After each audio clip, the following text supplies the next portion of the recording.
I'm going to be telling you how to not worry about your nightmares anymore. I'm someone who has really bad dreams. I have very vivid dreams. I've also experienced sleep paralysis. And often in the past, I was actually like afraid to go to sleep because I was so worried about my bad dreams that I was going to have. But now I'm in a place where I do not worry about my dreams at all. And a matter of fact, I kind of look forward to them. And I'm going to be helping you get to the same situation that I'm in. All right, so I want to tell you why you shouldn't worry about your bad dreams at all and why you should actually look forward to them. So, whenever you're having a bad dream, like, let's just say like a shark's eating you or something, you should wake up from that and be like, oh, good, I'm getting that good REM sleep. So, that's just something that really changed my perspective on the bad dreams and really made it so that I was able to not worry about it. I, of course, get the anxiety spike whenever you wake up, the racing heart and stuff. But whenever you look at it from the perspective of, oh, this is something that is just a necessary process for me and it's actually a good thing, it really just allows you to section it off and not worry about it anymore. So, yeah, whenever you're having a bad, vivid dream, you should be like, oh, good, I'm getting good, restful sleep. Additionally, you need to know that whatever's going on in your little dream world is not anything at all. It's not real. So, as a kid, you think there's a monster under your bed and you get afraid of it. The same thing can happen with your dreams. You think it has a correlation to the real world. And while you may gain new insights from your subconscious being completely relaxed and showing you insights that your conscious bias is holding from you, it doesn't mean, for example, if in your dream someone breaks in and like kills you or something, that doesn't mean someone is breaking in or is going to break in and hurt you, but it does mean you don't feel safe in your own body and stuff. So you have to go and address and figure out why you're having that anxiety. Now, the next thing I want to talk about is going to be sleep paralysis. So I've had sleep paralysis a few times, and this made it so that I was afraid to go to sleep. But after I figured out how to deal with it and how to get out of it quickly, I really just don't worry about it anymore. So, first of all, what I also want to say is sleep paralysis, while it is kind of scary, it's not really problematic in the sense that nothing bad is really going to happen from it. It's just something where you are going to kind of wake up and you won't be able to move your body.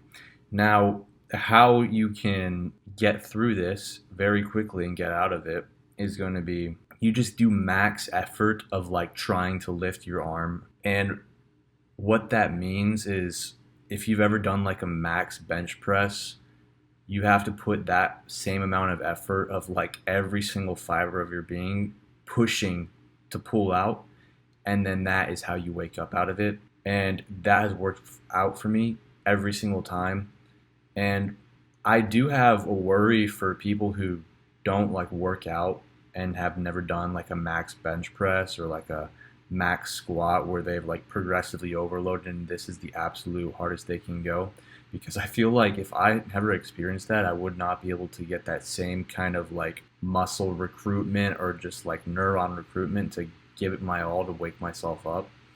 So yeah, I think if you experience sleep paralysis, you should definitely look into using that technique that I told you about and really just realize that it's not really problematic in the sense of nothing bad is going to happen and you're eventually going to wake up no matter what. It's just going to be a matter of how long you're going to be in that uncomfortable position, which is unfortunate. But if you use the technique that I just told you, I'm pretty certain that you will be able to get out just like I am able to. Another thing that I want to add is stop watching scary things before bed. So stop watching scary or violent shows right before bed. And a lot of you know this, but you don't really put it into action. What you think about right before you go to sleep is often what you have a dream about. So not only should you not watch like a scary movie right before going to bed, but you should kind of fill it with something positive. So like read a positive book or watch a positive show. I know a lot of people nowadays, including me, like to try not to watch stuff or like have like blue light right before going to bed. So what I do is I listen to like a positive podcast or like a audiobook or like a sleep story that is something that won't give me any anxiety and will kind of actually do the opposite. And then another thing that I want to say that I've noticed that kind of really reemphasizes this point is there was this period of time where before I would go to sleep, I have these hue lights so they can change colors before I go to bed. I put them to red. And this was to like not have all the blue light and they're supposed to be real good. But I noticed that anytime I would actually do that, I would get these nightmares, like these like horror movie nightmares just from having the red light. And it was like a direct correlation between having the red lights and getting bad nightmares. And the nightmares always had this like red hue to it. And so while I was trying to do good and like get my good sleep patterns and not have the blue light, I found it was actually hurting me more than it was helping me. So instead, what I do is I use the same yellow lights, but I just put it on like the night light setting, which is like a real dim, dark yellow, and that was like way better for me than sleeping with the red lights. So that's just another example of how what you do right before you go to sleep is going to be kind of hand in hand with how your dream is. And that's why I recommend filling yourself with something positive before you go to bed. Yeah, and I just want to reemphasize what you do in your dreams is not you, it's not real.